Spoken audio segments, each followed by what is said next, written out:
Dans un monde où les êtres humains produisent de plus en plus de données, un seul métier peut se réaliser, l'ingénieur en intelligence artificielle. Je vous laisse donc 5 minutes pour me faire un exposé sur ce sujet. Je vous cherche un peu.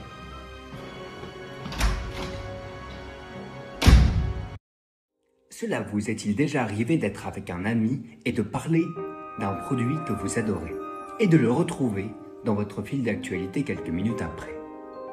Vous pensez sûrement que votre téléphone vous écoute, mais ce n'est pas le cas. En réalité, durant vos investigations sur cet objet adoré, vous avez permis à votre moteur de recherche de collecter vos données. Ces données permettent à ce dernier de fournir un emplacement numérique publicitaire ciblé. Toutes les données collectées ont été traitées grâce au travail d'un ingénieur en intelligence artificielle. L'ingénieur a pour fonction de traiter des données en grande quantité pour en extraire des informations permettant de résoudre un problème. Il utilise des formules mathématiques et des algorithmes pour analyser des montagnes de données et fournir une solution percutante. Donc, la prochaine fois que vous penserez être écouté, pensez à l'ingénieur qui a conçu spécialement pour vous la plus belle des intelligences artificielles.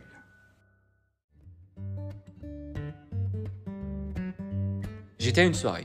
On m'a demandé ce que je faisais de mes journées. J'ai repensé à ma journée.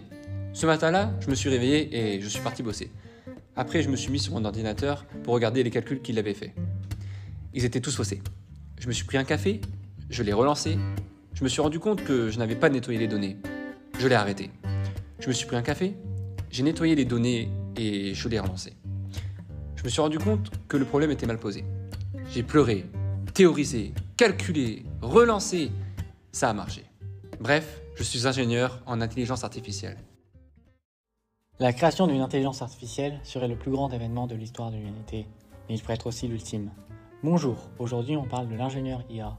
25 000 € par an et plus de 50 000 € de salaire en fin de carrière, ça fait un joli pactole pour un métier qui n'existait pas il y a 30 ans. Mais à quel prix? 5 ans d'études dans le domaine des mathématiques et de l'informatique, avec 3 compétences essentielles, l'exploitation de données, le développement et un bon relationnel pour travailler en équipe. 30 ans plus tard, l'IA est partout, dans vos voitures, dans votre maison ou sur l'algorithme qui vous a permis de regarder cette vidéo. Aujourd'hui, on a plus de 500 offres d'emploi en CDD ou à temps plein dans toute la France, dans plein de domaines, dans le médical, la détection des fraudes ou encore la finance. 50% des métiers ont intégré l'IA et 10% risquent de totalement être remplacés. Donc la question qu'on se pose, c'est pourquoi pas vous?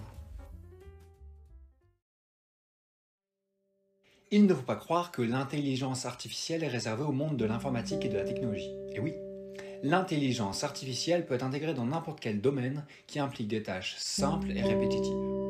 Prenons l'exemple d'un fermier qui possède un verger dans lequel poussent des pommiers et des poiriers. Celui-ci doit, après sa récolte, séparer les pommes des poires. C'est un travail répétitif, fastidieux. C'est là que l'ingénieur IA intervient.